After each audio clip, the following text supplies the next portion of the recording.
There Thanks for flying that. we go. Just to be safe. All right. I am admitting people. Looks like we have a good initial turnout. Excellent.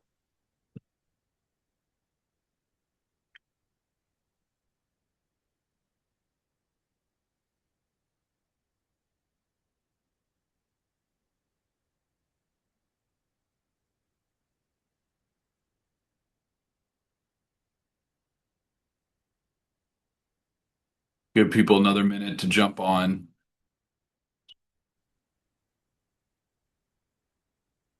John, I accidentally muted. Oh, there you go. Thank you. All good. All right. Good morning, all, and welcome to the May edition of the ALTA webinar, 2026 ALTA webinar series. I want to remind folks, please mute yourselves if possible, and submit questions in the chat as they come up, and we'll answer them at the end of at the end of John Jones's presentation today. The meeting will be recorded, and a recording will be sent out and shared. Um, Probably not later today, but hopefully later this week. So with that, John Jones, I'll hand it over to you. Great. Thanks, Corey. I appreciate it. And appreciate everyone's attendance today. The topic I went ahead and put together is kind of going through some of the details about what's behind the curtain of some of the guidelines or recommendation building steps to refine P and K recommendations for a given state. And obviously, in this case, we'll be discussing Illinois. And I think the some of the details I'll go through and kind of show and describe and justify with data, again, are things that myself and my team are working on. I would say most days, but I think they're interesting to share because it kind of pulls the curtain again back of some of the process of what we do in the fertility science realm.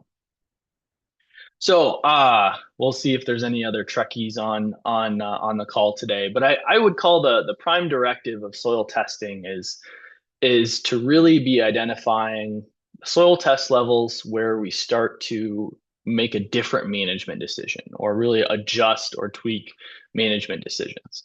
And so I think that the statement on the screen really needs to be kind of put out there in a fairly overt way that if soils can provide sufficient nutrient amounts to crops so that no fertilizer response or increase in yield with fertilizer is observed, then soil testing really needs to be the basis for fertility decisions or fertilizer decisions. And I would say on the flip side, if you get to the point maybe where you're seeing that you expect responses at high soil testing levels, really that's where you start to get into inquiries of how we manage nutrients differently. And so you'd expect as you look on the screen from the photos from the left to the right, which was certainly the case when you're moving from lower soil test potassium levels to higher potassium levels, you see the deficiency symptoms subside, and you would expect to not see a response to potassium fertilizer. Really kind of a foundational component of what we're dealing with in many cases, I'm sure many of you on the call on a daily basis. I talked about probability of response in the title, and that's so I think we need to take a step back and define crop response. So you'll see figures like this throughout the talk. A lot of the times we speak in data or regressions and things like that. So I think it's important to show some of the kind of the apparent and transparent data that we're working with. On the left, you'll see a yield response, a relation between yield response to phosphorus or relative grain yield and soil test phosphorus. And on the right, you'll see that response with potassium. In general, as we increase relative yield towards 100, that means that those crops are not responding to phosphorus or potassium as frequently. Now, there's certainly cases where you can see on the bottom left of both of those figures, it corresponds with the picture in the top right of the screen, where there you would expect a fairly intense response to potassium fertilizer if you applied potassium on the left side of the picture, where soybeans already in early growth stages are showing potassium deficiency. It's a very extreme example, not necessarily something we see in most production fields to that degree, but it certainly is a case where as we transition from a lower relative yield to a higher relative yield, that corresponds to a increase in and yield a lack of response to nutrients. And we can describe this relationship many ways, but the defining response is something that's very important because that's kind of how we need to identify, again, well, how we're using soil tests, whether it's agronomic, economic, or profitability. Within all this system, it's important to think about what really what numbers we use within this process. And so one of the things we identify and use the term relative yield again is just a response to fertilizer. It's the treatment without fertilizer divided by the treatment or treatments in plural with when fertilizer was applied.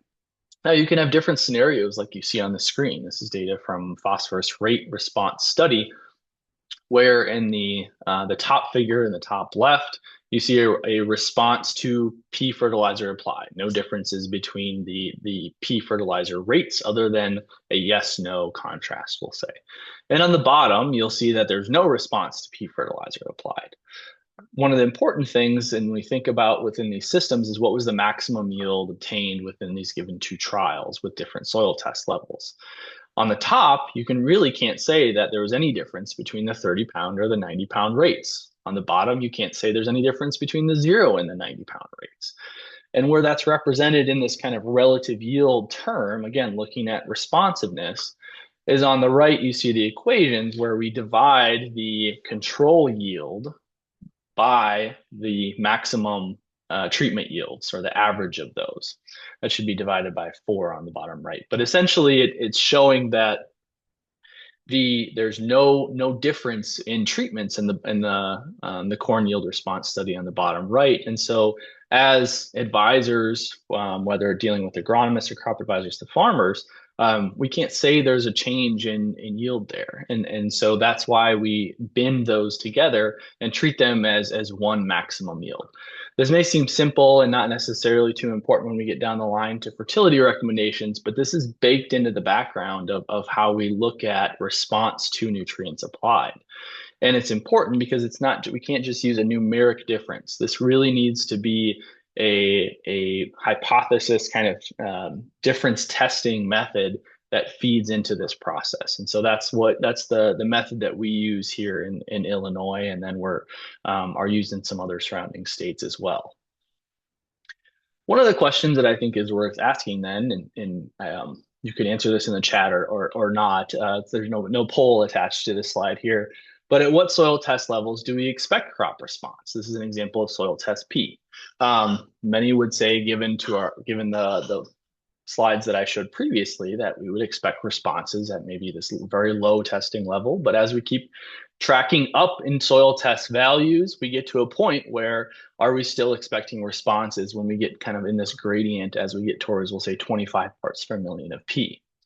That's a big question, and it's a question I would say that's important, especially when we're thinking about farmers with not a lot of soil test history on a given field or farm, needing to know fairly rapidly, is the investment in fertilizer going to pay, especially maybe if we have a short-term lease contract or something like that.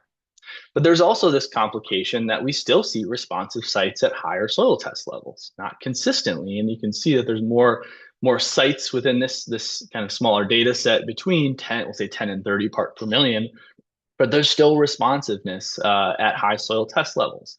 What's causing this? Is it environmental? Is there a starter effect going on here? All these are important things to piece out. So when I think about defining crop response, we can certainly say things like increased yield, increased profitability. One of the things then that we start to kind of move to is what's the chance of getting a response? And the way we usually do that is we take the number of sites or observations for a range of soil test levels and just divide the responsive sites by the total sites. Not a very sophisticated equation, but that's kind of how we come up with a probability of response or chance of response. Sometimes you'll see it different terminology used depending on what state's referencing these specific values, but that's the same equation that's being used in these states. And one of the things that at least cements the relationship that we expect and we start to interpret is the comparison of these kind of companion graphs on the left and right. On the left, we already showed this figure, the relationship between yield response to P and soil test P.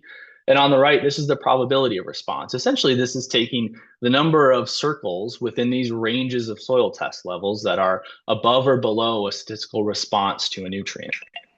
And unsurprisingly, as you move down from a very low testing category to a very high testing category, you start to kind of stair step down in your probability of response. Now, the question is, what maybe would you expect these probabilities to be if you're dealing within these ranges of soil test levels? And again, that's kind of an individual question of, do you expect any response when you're in, we'll say in Illinois, the maintenance range? Or are you expecting a response to, let's say, your removal rates that are applied? These are things that we really need to define well as we kind of put large amounts of data together and really refine interpretations. There's other approaches to look at probabilities of response. This is kind of a different way of looking at it as a cumulative probability. You can also think about this as maybe looking at break-even points. On the left, you'll see an example from some work in potassium. This is comparing sandy and silt loam soils and the cumulative probability of a 10 bushel yield increase from 120 pounds of K applied. And you can see that the probabilities are different when we look at different soil textures. And I think that's something that's worth considering as well. And we'll get into that a little bit more with some more rich data sets. On the right, you'll see an example that's been used for some time in the nitrogen world, comparing a percent chance of nitrogen sufficiency at different price ratios. That's the 0.1 fertilizer to grain ratios when looking and considering about nitrogen rate response. But again, these are both looking at kind of a cumulative response across the whole population of data set. And many times when we're thinking about P and K, we're trying to break apart different soil test interpretation classes. So that you may see examples like this of probability of response. That's not really what I'll be talking about today, though. So we kind of go back to some of the philosophy behind the work that we do. P and K management philosophy certainly change between different states. Illinois right now is, I'd say, one of the last remaining true build and maintain philosophies in the current Illinois Agronomy Handbook recommendations.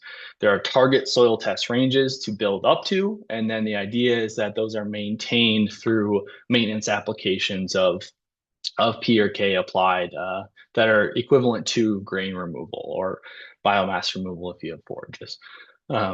When you move to some other surrounding states like Iowa and Wisconsin, there's more of a hybrid build and maintain. There's certainly target soil test levels to achieve or to build to, but then there's also a consideration of economic response to P or K regardless of soil test levels. And then as usually you move into different parts of the country, there's a more annual sufficiency approach where only crop removal is applied or proven optimum end rates. And I'll show later that those aren't always the same. So honestly, they're more similar than we may expect, just kind of throwing darts at the wall, for example. There's usually in these scenarios significant other limitations to soil nutrients that generally lead to lower crop yield stability. One thing that's important within all of these systems, though, is this relationship between an expected response of your soil or crop given a fertilizer input. Whether you're building soils, you're trying to replace nutrients, we're expecting soils to respond in a way that we've set down kind of in stone with some book values. Now we take a step back and kind of the build and maintain space that we're living in. I would expect many of you attending the webinar, if you're in the Illinois or Corn Belt region, kind of are in that space.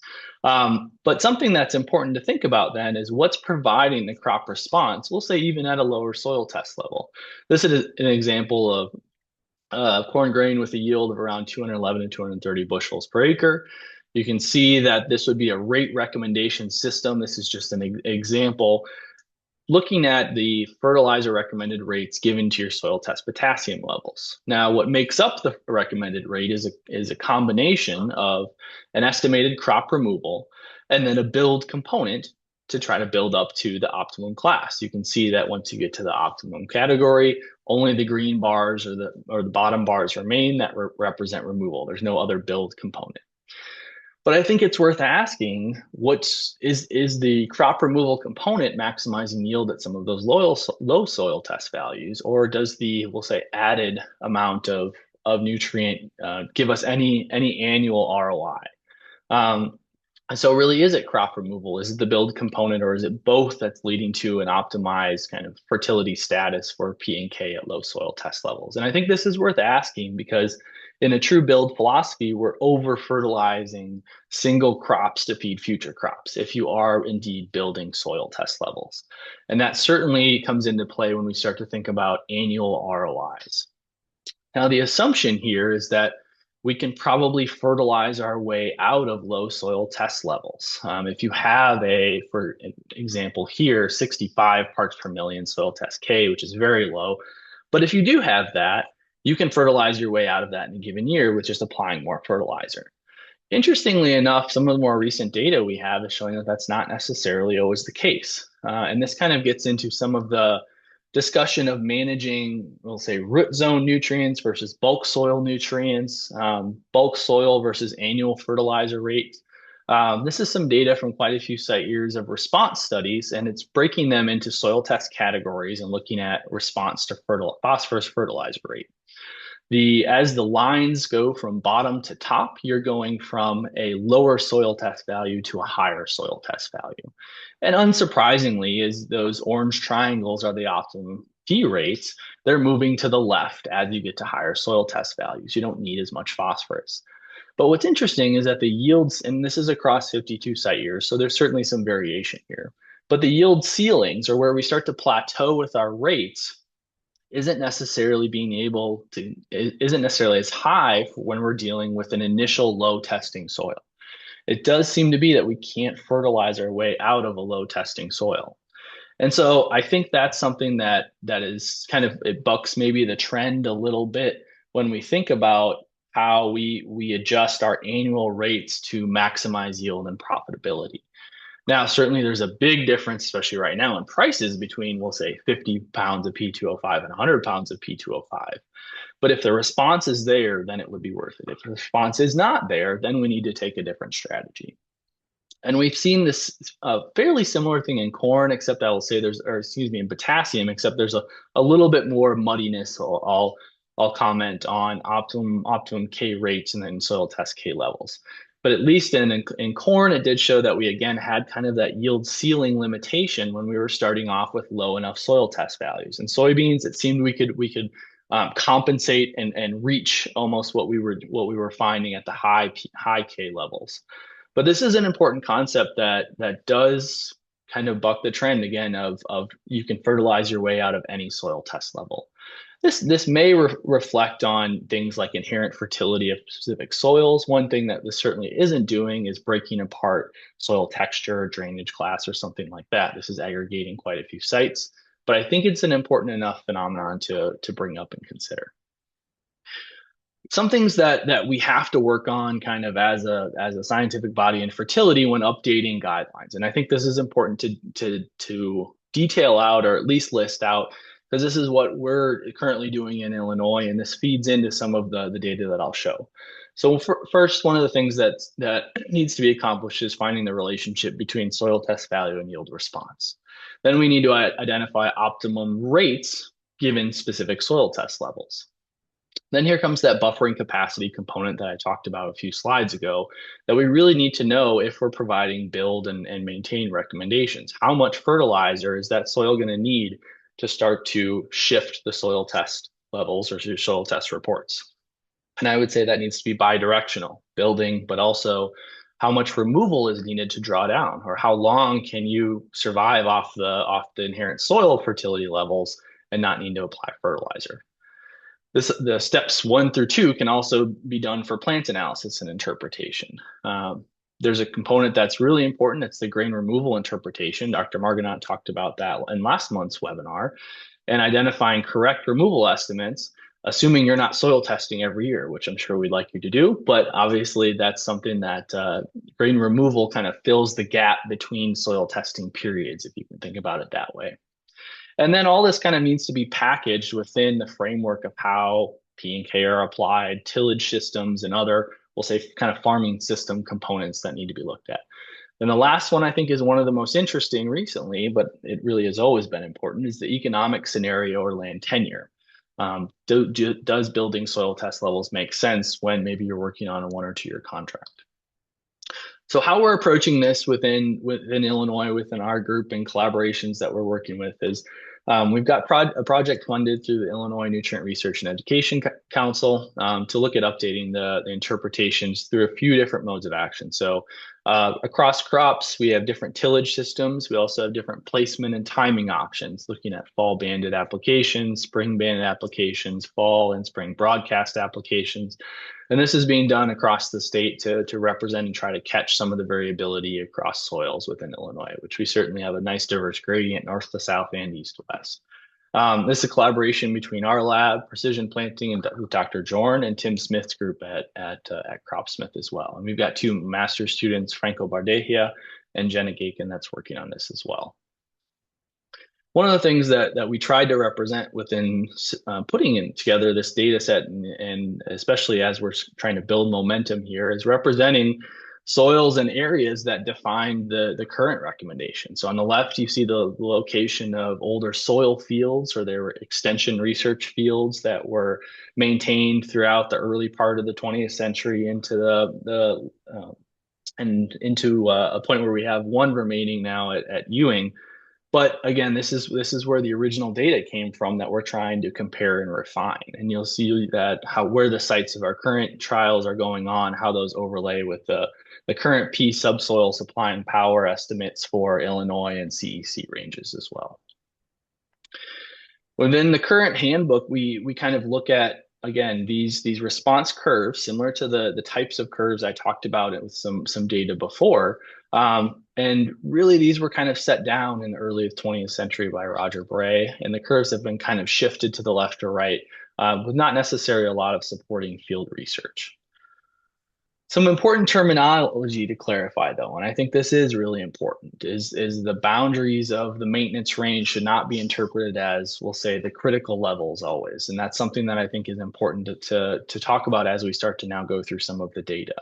And I've looked through the original data that led to these curves. And I think the big difference when you're comparing kind of how we look at data, I'll say today, is generally we're comparing these bracketed numbers that you see on the screen, that 20, 30, and 38 pounds of P per acre. That's closer to the critical level because that's where yields are plateauing off. There's kind of a gap between that range and the maintenance range. And so if you see critical values that are quite a bit lower than the maintenance range, that's not really surprising, but they may be higher than the critical levels that Bray found. And so that's something that I think is important to define right here. And we use interpretation classes, not necessarily, we're not using them in Illinois, but other states do, to define how soil test levels are expected to respond. When you think about Wisconsin, an example on the right, on the left is a figure from the John Havlin text in Soil Fertility and Fertilizers, which I'm sure many of you are familiar with, relating the soil test level by probability of response. And now here's, again, this data that we looked at earlier, and this is showing the interpretation classes for this small data set and the expected response at those given interpretation classes. Why this is important is because then we start to really have an empirical definition of different soil test classes. And what we can then do, you see the stacked or the bars on the right, we can start to make equations of these probabilities of response and then relate them to how risk averse a farmer or agronomist wants to be. And you can see how these line up, these kind of textbook numbers versus what we have actually from the field. Certainly there's some variation here. And really the variation from my experience has shown that soil test potassium categories have acted a little bit more differently than phosphorus. Now, these interpretation classes I mentioned, we don't use them in Illinois, and they're really more, I would say, of a programming. They have a programming value for how you talk about soils. The easiest way to really deal with interpretations, though, is through equations and ability for that information to be put into VRT scripts or soil testing lab programs for outputting results. So now let's get into some data from Illinois from recent years that we've been working on. So one of the things to look at, you see the similar crop yield response relation to soil test levels, relative grain yield and soil test P. This is Mehlich 3 colorimetric because the current handbook does not have interpretations for ICP. So I'm just sharing the colorimetric because you can compare them a little bit better. But you can see this statewide average is about 18 parts per million that we've found so far. This would be a little bit higher than the 10, 15, or 17 part per million that is current in the handbook, but not too far off. And you can see by the number of points here, and this is means of replications, that we're using quite a bit of data to kind of drive these questions. If we look at the potassium data, we would see a little shift as well, but nothing super surprising. And again, we're looking at the relationship between Mehlich 3 soil test K and yield response. This value kind of fits in that 130 to 150 part per million that the handbook uses. But here's where I think we start to get into something a little bit different, in the way we're kind of describing how we look at response to P and K.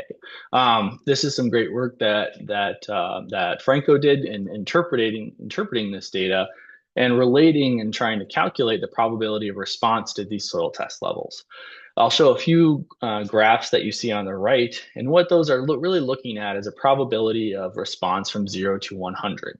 So as you go from a high probability at a low soil test level to a low probability at a high soil test level, these follow relationships you would expect. The question may be often, well, when does it hit 0? Well, if we model it, it can hit 0, although as we showed earlier, there are some responsive sites at high soil test levels.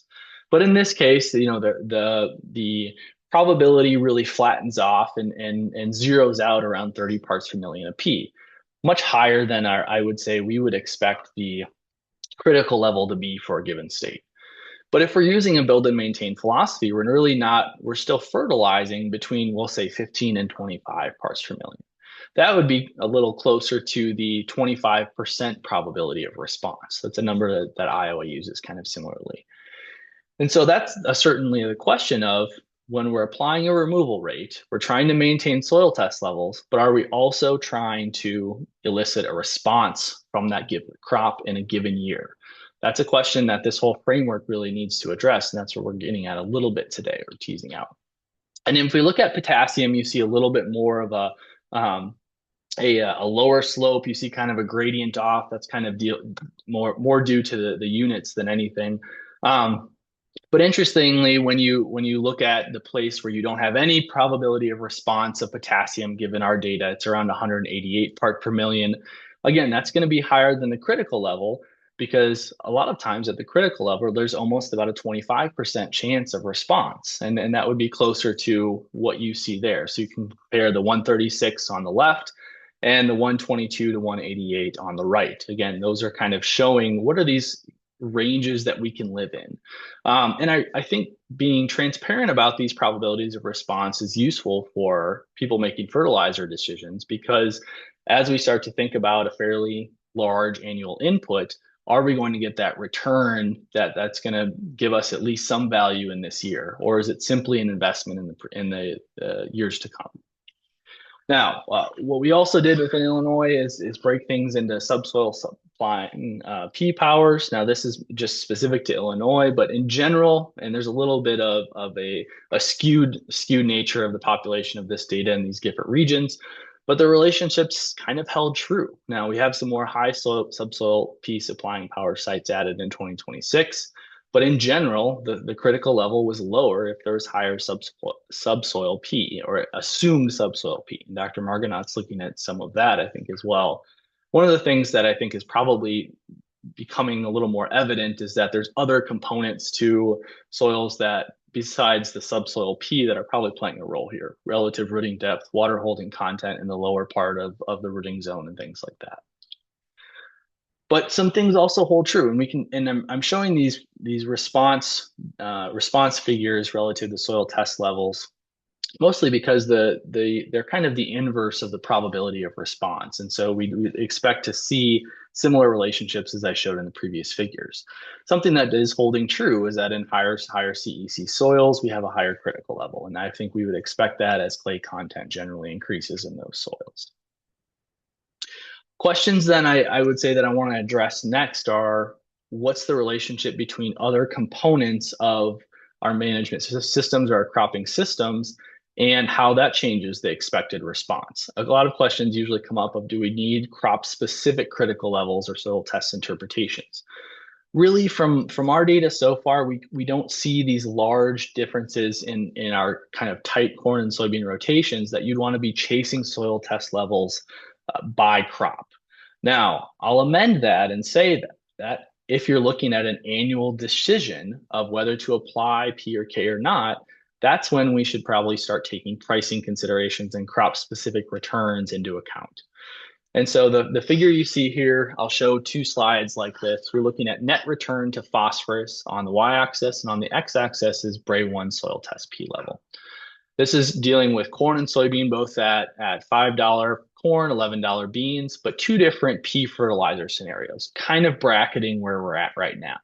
This is assuming DAP is applied and you are accounting for the value of nitrogen. That would change your P value per pound of, or excuse me, K value, P value per pound of P applied. This should be pound of P2O5 in the figure there. But essentially what we're looking at is the break-even point of this kind of black line you can sort of see, or where the data starts to shift and we see a probability that the economic return is now at zero or trending down to zero, where we're not seeing returns to P or K. For P in this case, corn and soybeans were pretty tight, around 20 parts per million. I think it was 19 and a half parts per million. Fairly similar to that 18 part per million critical level that we identified with yield response. And if we look at a high P fertilizer price, that shifts down a little bit. And this isn't necessarily changing the biophysical response of corn and soybeans to soil test levels. What this is changing is your annual return to nutrient supply.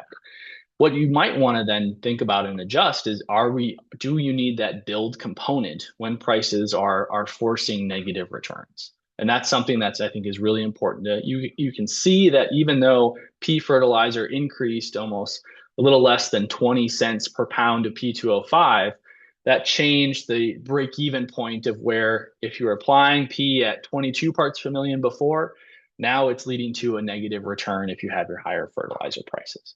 And so this is something that at least brings an economic context into how we look at all of this data and interpretation. If you look at examples for potassium, and I'll just throw these up here so you can see them. This is the same context we're talking about. Here, corn and soybeans split a little more apart. Corn, it seems, was able to, we'll say the response was able to withstand a little bit soil test, or excuse me, potassium applied to a little bit higher soil test K, both in low and high fertilizer prices, but certainly those shifted down. And I think this is something where it's these annual decisions of fertilization or pulling the trigger or not, whether it's in just for one crop year or for a rotation. This is where it becomes a little more important, is because are those annual fertilizer rates to maximize yields or build in this case, are they going to lead to a positive net return in a given year? And if they're not, then certainly there are things we need to avoid. Another question that comes up is, does it matter when in the rotation that the P or K was applied? This is a study that was started by Greg Steckel up at Monmouth. This is just one site. We're continuing this study.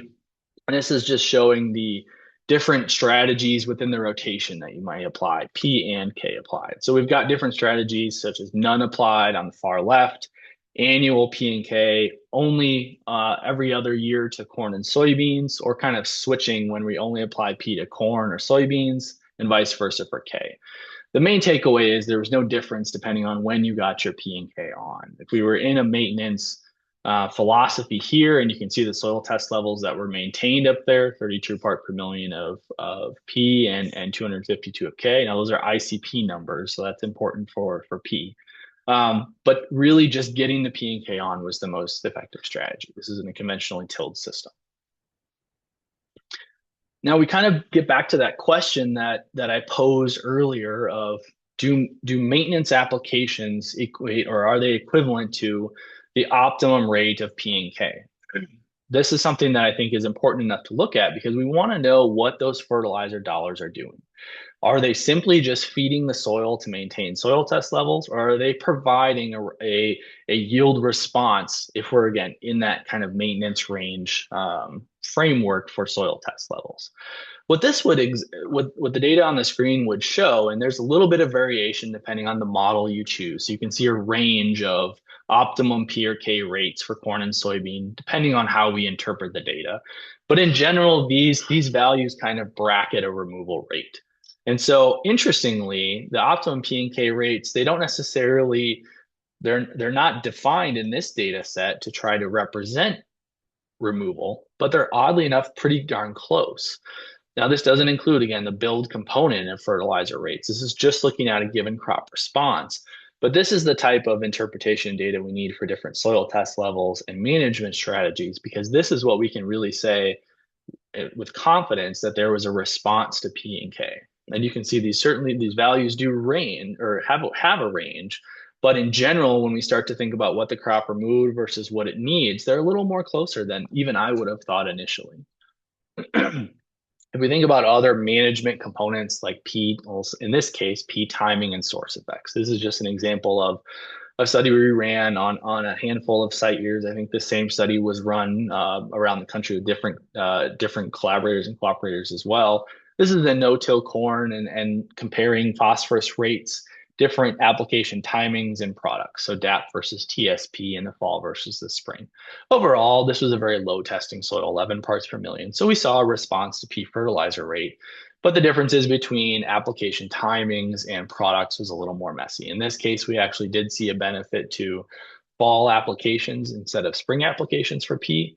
But in general, again, getting the needed nutrients on was more of an effective strategy than trying to refine when you were exactly going to be applying P there.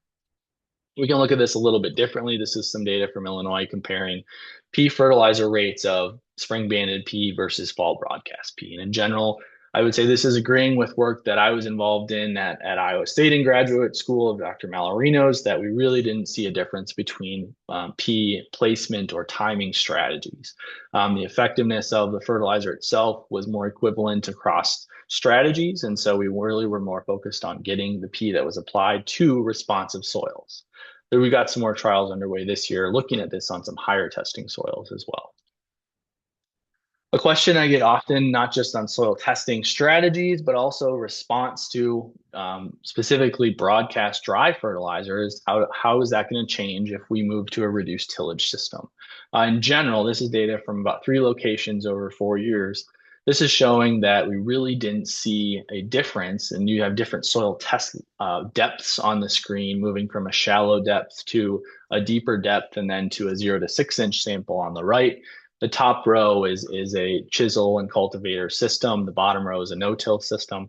Again, the most important thing is to kind of look at the distribution of these points, and they're not really changing given your specific tillage systems and how response to P in this case is predicted. And so in this case, again, critical levels wouldn't change and our fertilization plan wouldn't change, even though we do have a significantly different soil structure and residue management system in these soils. So we don't see evidence to adjust where we would expect to see responses given tillage systems. And this is for broadcast surface applied P. Final question, and I'll get into a few more components, is do soil tests differ in the ability to predict a response, or is that muddying the water in the probability of response discussion? Largely no with our routine soil test level or soil test methods. I'm talking about Bray, Olson, and Malick 3P, ammonium acetate, or Malick 3K.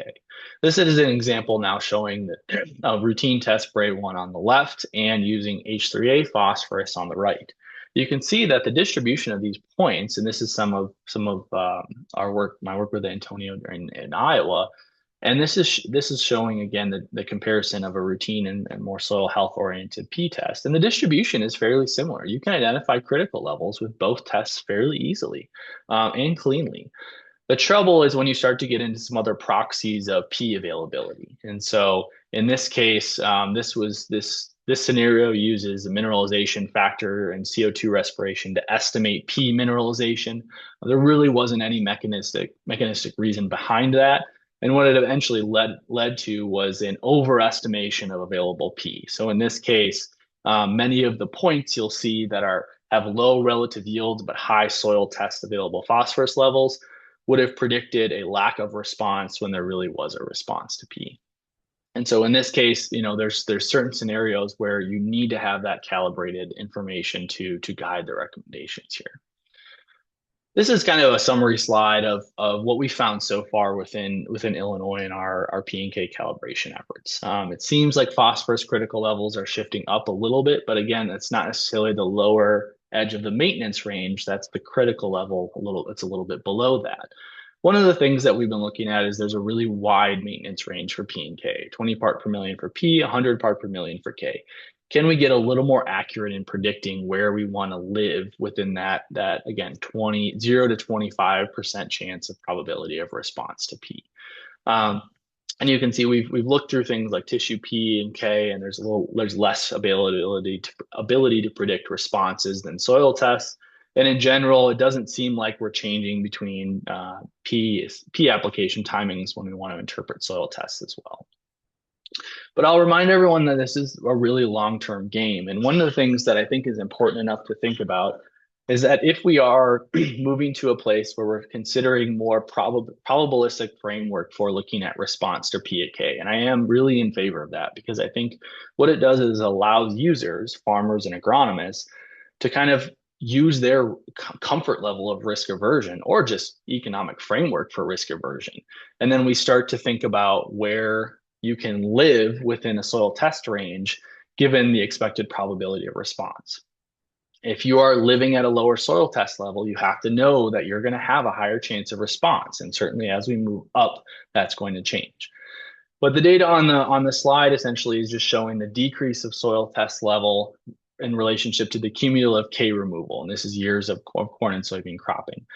And one of the things that's important to think about if we are truly, let's say, in a place where we just don't want to, or we're comfortable maybe with a decent amount of risk in response to P or K, if we're going to be in a drawdown phase, let's say we're actually moving from the left to the right of this screen, we need a very refined and fairly frequent monitoring of soil test levels, specifically with K, so that we don't start to drop down where you're in a emergency situation to build again and fertilizer prices are what they are now. So this is where frequent soil testing really has to be more prevalent within these places where we're taking a risk of maybe a higher probability of response, but not applying PRK. I think there's a balance here. If you're going to be looking at kind of a probabilistic framework and risk aversion framework, you're going to want to be assured that you know where you're at. And that's going to require some more frequent soil testing to feed into that system. Had to show this slide because this is kind of where we're at right now. I think one of the interesting things when we discuss about P and K fertilizer prices, again, are two things to think about: where you're at in the rotation and where you're going to be at in 2 years if you do need to build anything. Certainly when we think about the ability to live off or draw down soil test levels, that's a realistic scenario for many farms and farmers out there, many soils. We're finishing up the 2025 soil test summary and report, and that's showing that in most I states, about a third of the soil tests that are coming in are below the critical level. That means 2/3 are largely at or above the critical level. And so there certainly is a case where you can live off soil tests for a while and maybe need to kind of draw back down to that level where you're expecting a higher probability of response.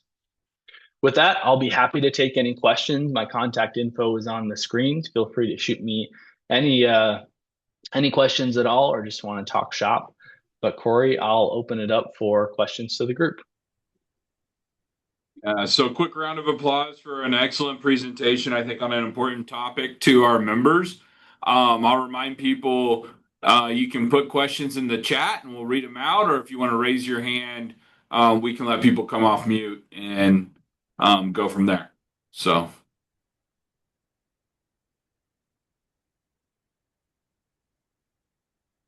See everyone doing lots of reactions. Everyone likes the emojis in Zoom. That's always positive.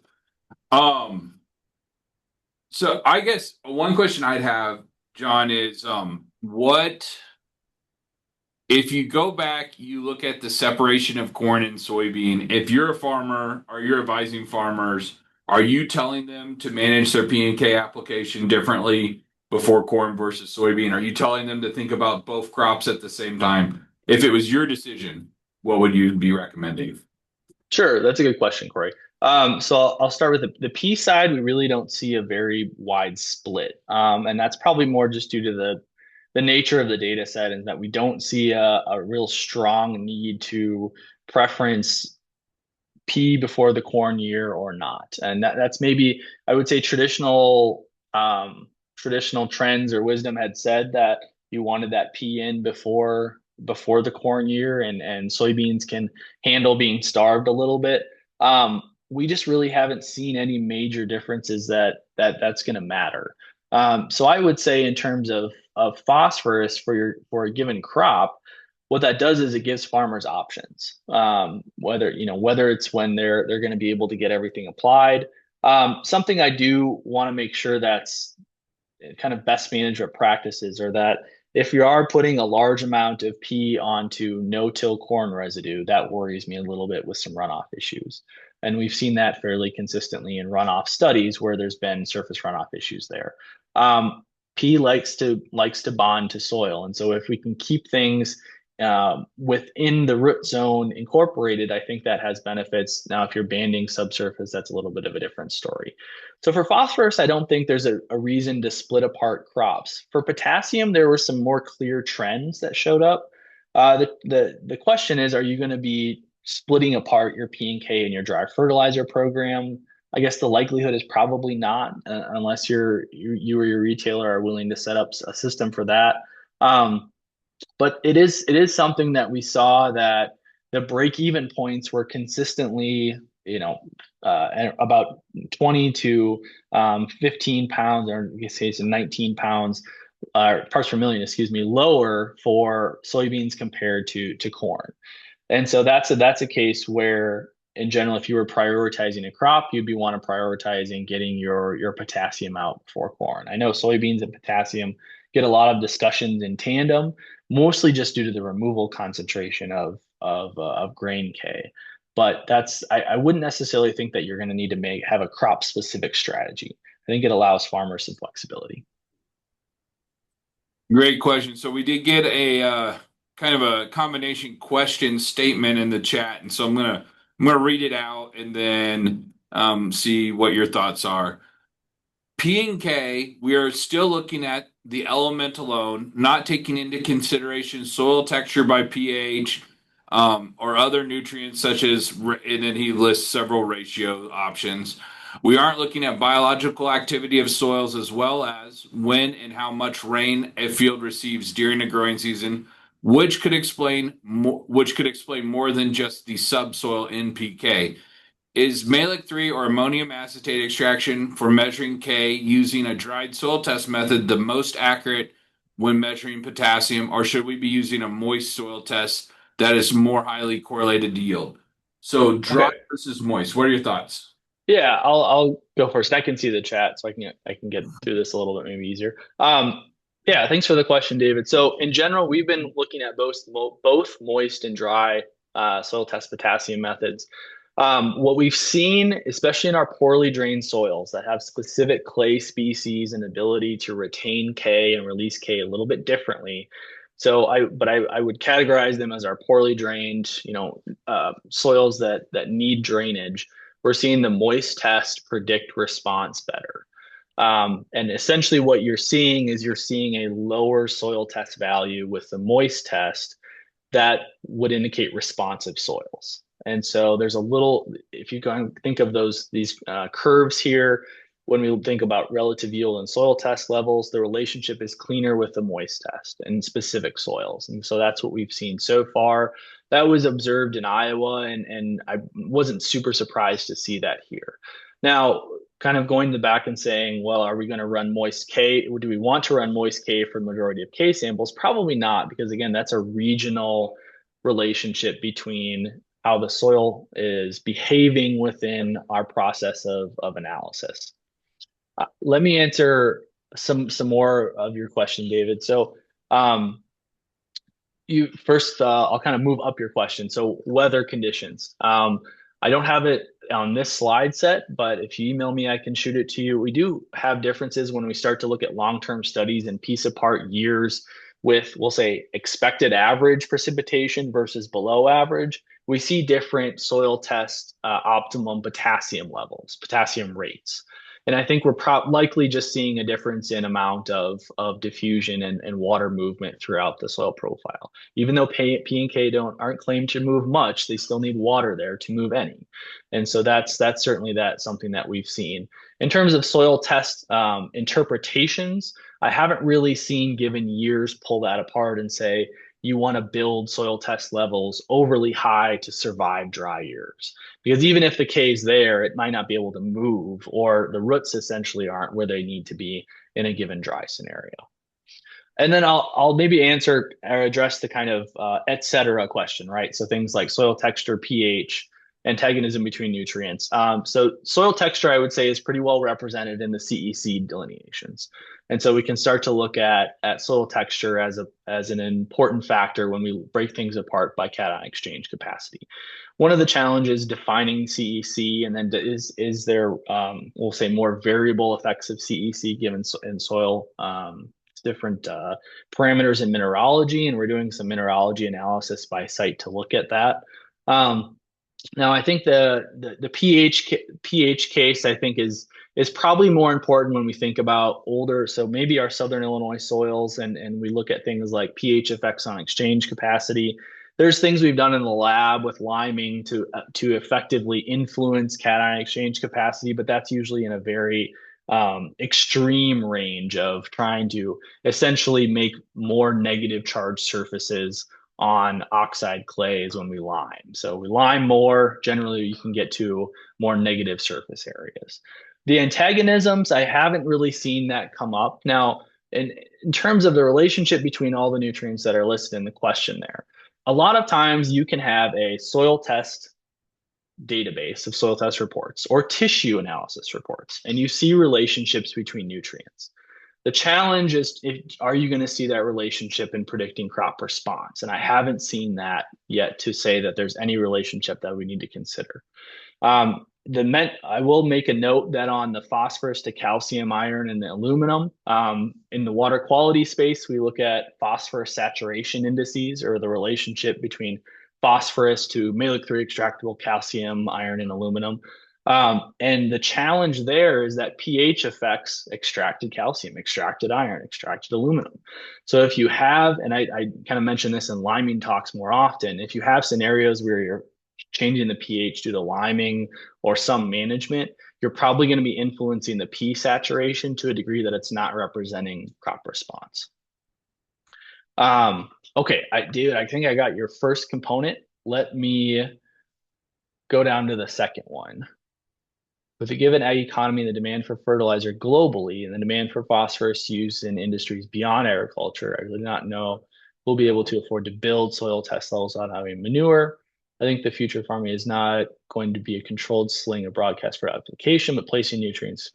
Okay, yep, I understand that statement. So competitive industries are certainly present for things like phosphoric acid, sulfuric acid, and we even now ammonia, right, in the discussions of green ammonia and ammonia used as a fertilizer source.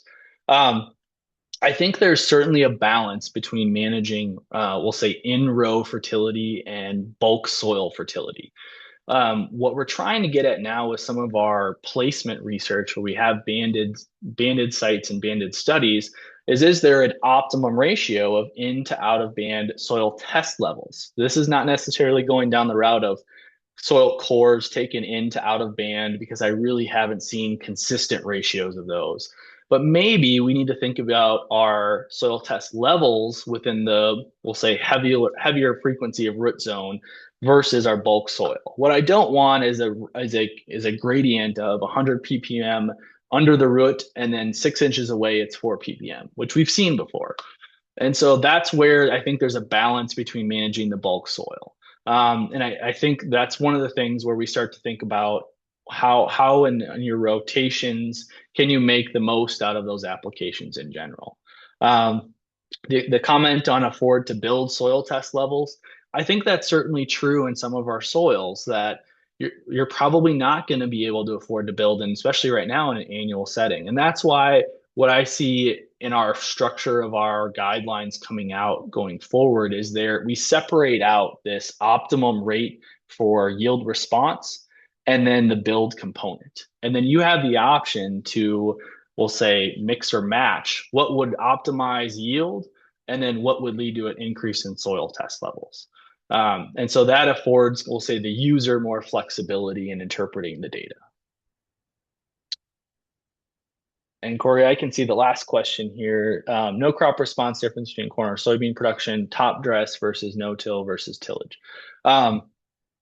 Yes, so we didn't see really any consistent difference between crops. You can start to, you can, and I showed in the optimum P slide here. I'll move back for a second.